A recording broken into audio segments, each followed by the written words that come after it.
Back. 2 ఏళ్ల క్రితం నమోదైన మిస్సింగ్ కేసులో మిస్టరీ వీడింది. సినిమా సీన్ను తలపించేలా జరిగిన హత్యను 2 ఏళ్ల తర్వాత శ్రీ సత్యసాయి జిల్లా కదిరి పోలీసులు ఛేదించారు. జిల్లా కొత్త ఎస్పీగా ఛార్జ్ తీసుకున్న సతీష్ కుమార్ ఆదేశాల మేరకు పాత కేసులను పోలీసులు తిరగతోడారు. ఇందులో భాగంగానే 2023లో నమోదైన ఓ మిస్సింగ్ కేసును కదిరి పోలీసులు టేకప్ చేశారు. తమదైన శైలిలో కేసులో ఉన్న ప్రతి ఆధారాన్ని జల్లెడ పడుతూ విచారించి చివరకు మిస్టరీ గట్టు తేల్చారు.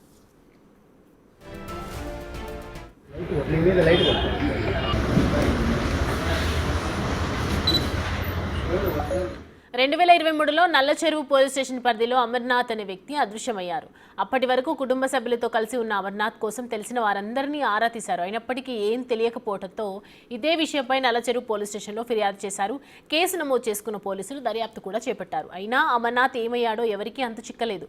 2 ఏళ్ల తర్వాత మిస్టరీ వీడింది. అమర్నాథ్ను హత్య చేసి చెరువులో పడేసినట్లు పోలీసులు గుర్తించారు.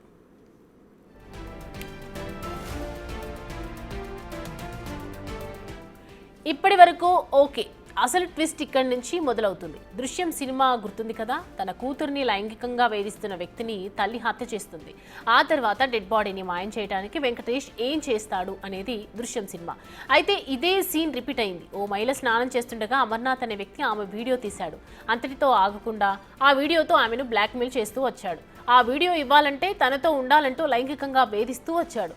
అమర్నాథ్ వేధింపులను భరిస్తూ వచ్చిన మహిళ వేధింపుల విషయాన్ని భర్తకు తెలియజేసింది.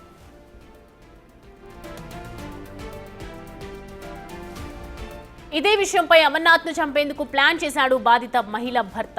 అమర్నాథ్ను మద్యం తాగుతామంటూ రప్పించి తన 3 స్నేహితులతో కలిసి తలపై బండరాళ్లతో కొట్టి చంపేశారు.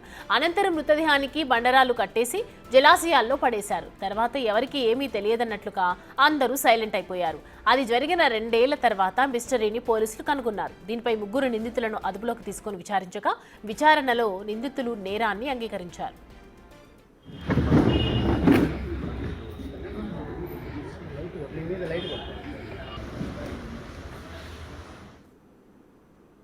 రెడ్డి అంశానికి సంబంధించి పూర్తి డీటెయిల్స్ యోగానంద్ అందుబాటులో ఉన్నారు మనకి అందించడానికి. యోగానంద్, ఇప్పుడు మరి పోలీసులు ఈ నేరస్తుల్ని ఏం చేసే అవకాశాలు ఉన్నాయి? దీనికి సంబంధించి శిక్ష వేస్తారా ఏంటి?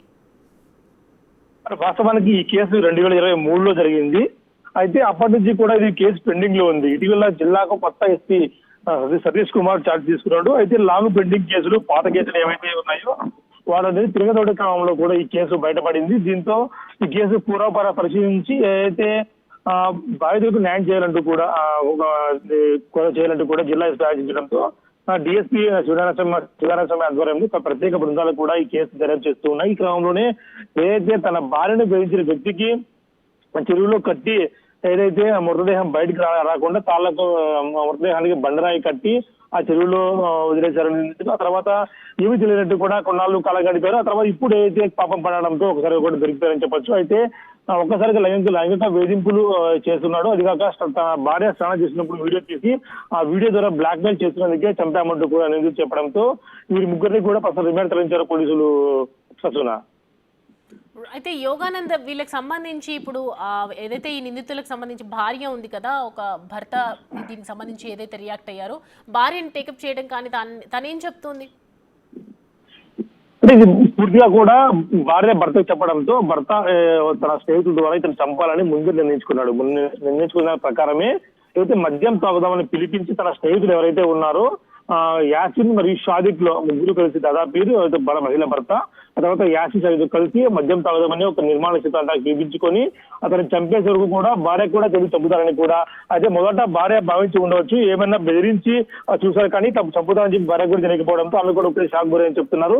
ఆ తర్వాత అయితే ఇన్ని రోజులకు దొరకడం కూడా ఇది ఒక ట్విస్ట్ చెప్పొచ్చు. ప్రస్తుతం ఈ జిల్లా ఎస్పీ అయితే లాంగ్ పెండింగ్ కేసుల నిమిత్తమే కేసు బయటపడినందుకు కూడా పోలీసు వర్గాలు చెప్తున్న పరిస్థితి ఉంది. Right Yoganand, thanks for the updates.